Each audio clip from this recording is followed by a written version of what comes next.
But can you imagine walking out of that place, crushed when the reality of what I'd done to be sectioned hit home, and the enormity of the diagnosis hanging over me?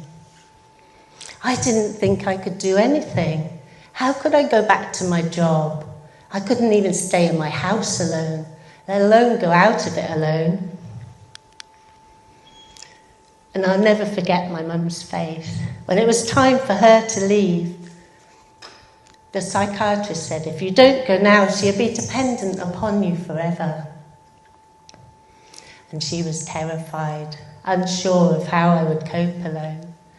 And the first night, taking my tablets, my hands shook so much, the pills scattered all over the floor, like my frayed nerves.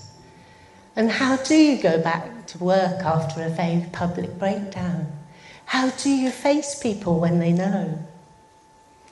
Just imagine, one day there I was, in my life, with my family, my friends and my work, and the next day, like a spring unsprung, my mind shot into another reality. And that could happen to anyone. It could happen to you, or you, or you. And how would you cope? But I didn't have to do it alone. My friends and family, they were there, holding me together when I couldn't do it myself. And my story is a story of hope, and the power of belief, and others holding belief when I'd lost it myself. And the psychiatrist said I'd need to be on the medication forever. But over time, I was able to come off it. I'd seen a 60-year-old man in the hospital who'd been on the medication for a long time, so I knew it couldn't mean for life for me. And I wanted to have a baby, and I couldn't get pregnant on that medication. So I knew I'd have to find another way. And my writing and photography were incredibly therapeutic, and my speaking a powerful tool of healing. Life's still a roller coaster.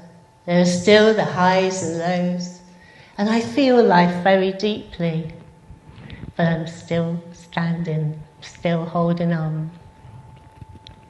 And as I stand before you today, I remember all the moments of terror, the initial fear on entering the hospital, not knowing when I would leave, the diagnosis and how scary that was, and the medication, one day turning yellow and ending up in the general hospital having a liver scan.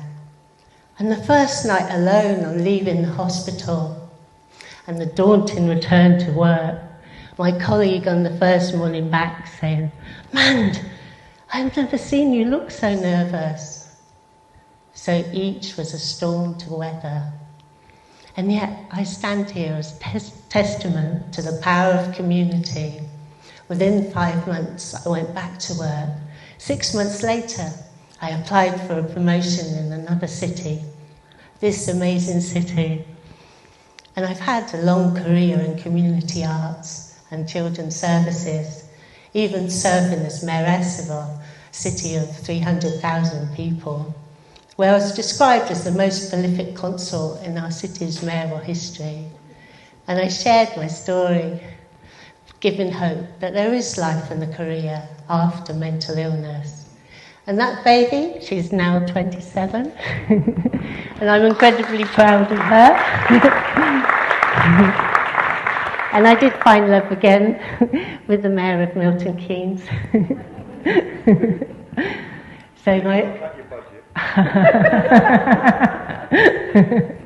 So my message to you today is, whatever you're struggling with, whatever struggles, remember who you are. Hold on to yourself. It takes a village to raise a child, and it takes a village to support someone through mental health struggles. And we don't have to face those battles alone. Let's be that village for each other. Hold on to yourself, always. Thank you.